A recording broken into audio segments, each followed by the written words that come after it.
बायको रुसून बसली होती. नवरा, काय झालं आता?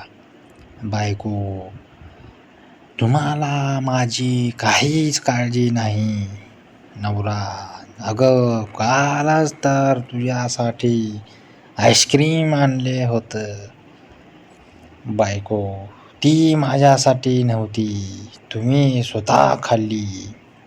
नवरा, अगं आधी क्वालिटी चेक केलं.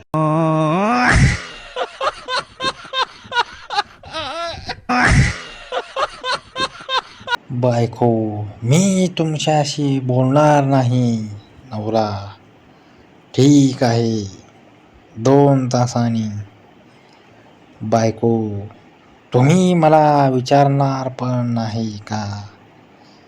नवरा, अगं इतकी शांतता आयुष्यात पहिल्यांदाच मिळाली होती.